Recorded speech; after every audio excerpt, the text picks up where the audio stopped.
আসসালামু আলাইকুম সবাইকে। সবাই কেমন আছেন? আশা করি সবাই ভালো আছেন।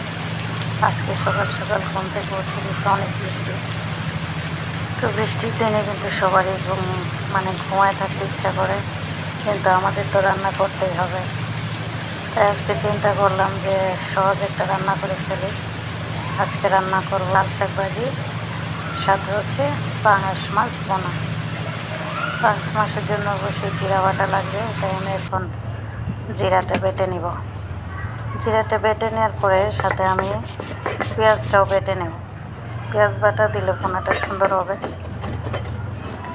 এখন আমি পেঁয়াজটা বেটে নিচ্ছি, রান্নাটা বসাবো। আমি এখন কড়াইটা বসাই দিলাম। কড়াইটা বসাই দেওয়ার পরে তেলটা দিয়ে নিব। তেল দেওয়ার পরে এই জিরা বাটা পেঁয়াজ বাটা দিয়ে দিলাম। দিয়ে দেওয়ার পরে কিছুক্ষণ একটু নেড়ে দিব। নেড়ে দেওয়ার পরে সাথে দিয়ে দেব টমেটো। টমেটো দিলে কালারটা সুন্দর আসে, প্লাস খাইতেও অনেক মজা হয়।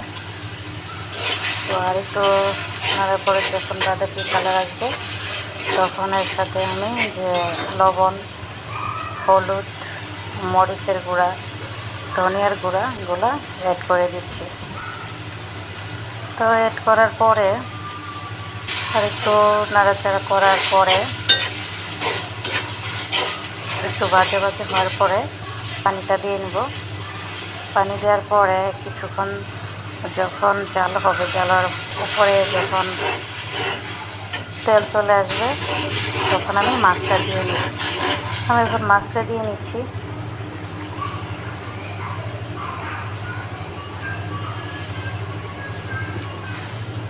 মাছটা দিয়ে আমি কিছুক্ষণের জন্য ঢেকে দেব।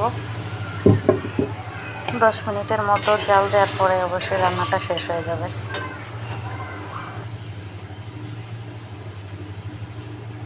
দেখেন আমার রান্না কিন্তু প্রায় কাছাকাছি হয়ে গেছে। মাছ ভুনাটা ফাইনালি আমার মাছ ভুনা কমপ্লিট। খুব সুন্দর একটা কালার চলে আসছে। অনেকে আবার পাঙ্গাস মাছ খাইতে চায় না, পাঙ্গাস মাছ পছন্দ না। কার কার পাঙ্গাস মাছ পছন্দ অবশ্যই কমেন্ট করে জানাবেন। তা আমার কিন্তু পাঙ্গাস মাছ ভীষণ পছন্দ। এরকম ভুনা করে রান্না করলে সবাই খাইতে চাবে, আমি শিওর। সবাই ভালো থাকবেন, সুস্থ থাকবেন, অনেক অনেক দোয়া রাখবেন। ধন্যবাদ। আল্লাহ হাফেজ সবাইকে।